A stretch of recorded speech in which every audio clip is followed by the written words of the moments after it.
सत साहेब जय हो, बंदी छोड़ के बंदी छोड़ सतगुरु रामपाल जी महाराज की जय हो, बंदी छोड़ कबीर साहब की जय हो।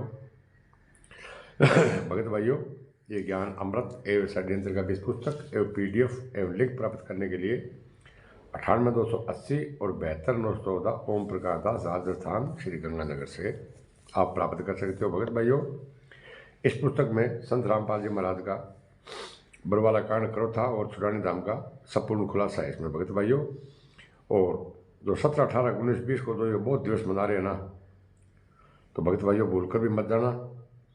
ये आश्रम नहीं है भगत भाइयों, ये बुचड़ खाने बन गए हैं यहाँ पर, ठीक है ना। तो ये बुचड़ खाने बन गए भगत भाइयों। तो इन लोगों का संत रामपाल जी महाराज को आजीवन कारावास हो गया और देशद्रोह का मुकदमा चल रहा है। तो इन लोगों की मसा एक है कि संत रामपाल जी महाराज को जेल के अंदर ही फांसी करा दी जाए, क्योंकि ये बोल भी रहे हैं कि जेल धाम से संत रामपाल जी महाराज सतलोक जाएंगे। तो भगत भाइयों, आज से 2-3 साल पहले MP मंदसौर के अंदर विष्णु साहू ने एक समागम करवाया था भगत भाइयों। तो वहाँ पर देवीदाल कोऑर्डिनेटर की हत्या हो गई थी, क्योंकि वहाँ पर उन लोगों ने परमिशन नहीं लिया। और जब थाने में गए तो वहाँ पर भगत भाइयों कुछ भी नहीं बना था, थाने में भी, ठीक है ना। क्योंकि थाने ने बोल दिया कि आपने परमिशन लेते तो ये कांड भगत भाइयों नहीं होता। तो भगत भाइयों, जो बरवाला कांड हुआ था, बरवाला कांड किसने करवाया, क्यों करवाया? बरवाला कांड के अंदर संत रामपाल जी महाराज के बयान सुनो। संत रामपाल जी महाराज ने क्या बोला है। और ये R SSS के गुंडे अंजू मंजू, ये राम कुमार और ये गोवर, ये गुंडे क्या बोल रहे हैं। संत रामपाल जी महाराज को फंसाने के लिए 5 ब्रदर एक बच्चे की हत्या की थी, लेकिन संत रामपाल जी महाराज का बयान सुनो। सत साहेब जय हो, बंदी छोड़ के बंदी छोड़ सतगुरु रामपाल जी महाराज की जय हो। आपके ऊपर इतने इल्जाम है सर, आपके ऊपर इतने इल्जाम झूठे कैसे हैं आपके ऊपर? आपके गुंडे इतने खड़े थे वहाँ पे, हजारों आदमी हरियाणा पुलिस से। मेरे नीचे राष्ट्रीय समाज सेवा समिति नहीं, तो आपकी समिति है। अरे आपकी समिति है बाबा। इनको गुरुद्रोही भी बोला गया है और प्रचार के लिए भी बोला गया है। आइए इस ऑडियो को सुनते हैं। मंजू बेटा, हाँ जी हाँ जी, मैनेजमेंट मेरा ही बनाया हुआ है जी और बिल्कुल जिम्मेदार भक्त है। मैंने ड्यूटी लगा रखी है, जो कर रहे हैं मेरी सहमति से मेरे से पूछ कर करें। जी बोलिए। और जितने भी नामदान केंद्र खोले हैं जी बोलिए, वो मेरी आज्ञा से खोले जाते हैं, ठीक है जी बोलिए। उन्होंने कहा मैं आपको बंद करूंगा और आपके क्या भक्तों को ही बंद कर दूंगा। महा हमने तो बंद होना ही है, हम तो बंद होंगे ही बल्ला जी, हमने तो जेलों में ही रहना है। परंतु आप अपना हिसाब लगा लो, आपके हाथ में कलम है। जब आपका तो परमात्मा संत रामपाल जी हैं, मैं आपका दूसरा नंबर दिया है, सेकंड गॉड। अब तेरे हाथ में मान मृत्यु भी दे सकता है, फांसी दे सकता है और छोड़ भी सकता है। परंतु उन्होंने हमें 5 नवंबर को 5 नवंबर दी हमें तारीख फिर पेशी के लिए। और उन्होंने क्या, आपकी कमेटी के लिस्ट दीजिए मेरे को।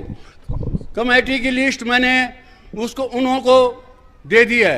अब हम 5 नवंबर को मैं और 50 अपने मेंबर जो पदाधिकारी हैं मेंबर बना रखे हैं, क्या उनकी हमारी 5 नवंबर को हाजिरी है। और उन्होंने हमारे गुरु महाराज जी की पहले तो एप्लीकेशन भगा दी, अब छुट्टी की मंजूरी, हाजिरी माफ़ी नहीं करते, फिर वापस बुला करके परमात्मा ने उसकी कलम से लिखवा दिया।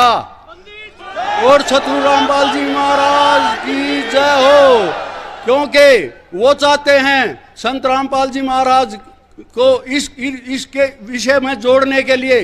परंतु मैंने उनको बताया इससे कोई लेना देना नहीं है इस कमेटी से। उन्होंने कहा आपने लिख के दे रखा है, हाँ ये लिख के दे रखा है कि इसका पदाधिकारी वो बनेगा जो सतनाम लेगा। नहीं कि हमें कमेटी बनाने के लिए या संघर्ष करने के लिए कहते हैं, वो हमारा काम है अर्थ 3S का, यह हमारे गुरुजी से कोई संबंध नहीं है। इसलिए हमने तैयार रहना चाहिए, कहीं भी संघर्ष हो एक बार फोन जाते ही इकट्ठे हो जाओ। और चाहे सारे जेलों में जाओ, चाहे सारों पर गोली लगाओ, चाहे लाठी लगाओ, हमें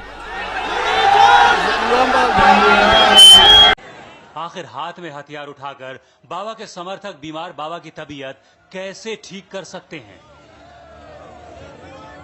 पहले इनके पास हथियार था, अब डंडा क्यों? देखिए, ये संत रामपाल जी महाराज जी के अनुयायी नहीं है सब, ये राष्ट्रीय समाज सेवा समिति के कमांडो हैं और राष्ट्रीय समाज सेवा समिति के कमांडो यहाँ पर सारे सुरक्षा व्यवस्था देखते हैं। और ये पहले इनके हाथ में, आपने कहा कि पहले इनके हाथ में हथियार थे, अब इनके हाथ में लाठियां हैं। इन सभी के हाथों में पहले भी हथियार नहीं थे, इनके हाथ में पहले भी लाठियां थी। और ये यहाँ पर जो भी कोई अभद्र व्यवहार न हो, किसी प्रकार का कोई अफरा तफरी का माहौल न हो, इस तरह से इन्होंने लाठी डंडे यहाँ। बंदी छोड़ कबीर साहेब की जय, बंदी छोड़ सतगुरु रामपाल जी महाराज जी की जय हो। सत साहेब। सभी भाई और बहनों को मेरी तरफ से सत साहेब। मेरा नाम मंजू है, मैं गुरु जी की छोटी बेटी बोल रही हूँ। वैसे तो हम सभी परमात्मा के बच्चे हैं, लेकिन संसारिक दृष्टि से मैं गुरु जी की बेटी बोल रही हूँ। आज 4 अगस्त 2014 को मैं आप सबको 2016 को मैं आप सबको ये बताना चाहती हूँ कि हम गुरुजी से सप्ताह में 2 बार मिलने के लिए जाते हैं। गुरुजी ने पवन, जयपुर और संजय दिल्ली को गुरुद्रोही बता दिया है, बहुत पहले ही बता दिया था।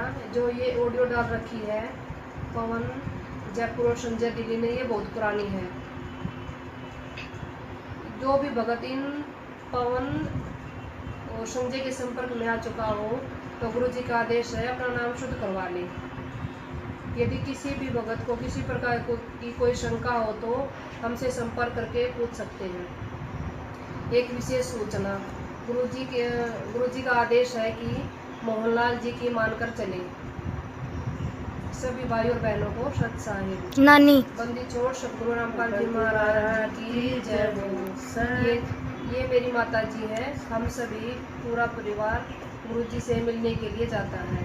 सत साहिब। बंदी छोड़ सतगुरु रामपाल जी महाराज जी की जय हो। सत साहिब। मंजू बेटा। हाँ जी जी। हाँ, मैंने पता लगा है ये संजय जो पवन है वो बकवास कर रहे हैं कि मैनेजमेंट नो नहीं होने देता, मैनेजमेंट ऐसे नहीं कर रहा, गलत है। हाँ जी। ये मैनेजमेंट मेरा ही बनाया हुआ है जी। और बिल्कुल जिम्मेदार भक्त है, मैंने ड्यूटी लगा रखी है। जो कर रहे हैं मेरी सहमति से, मेरे से पूछ कर करें। जी बोलिए। और जितने भी नामदान केंद्र खोले हैं जी बोलिए। वो मेरी आगे से खोले जाते हैं, ठीक है। जी बोलिए।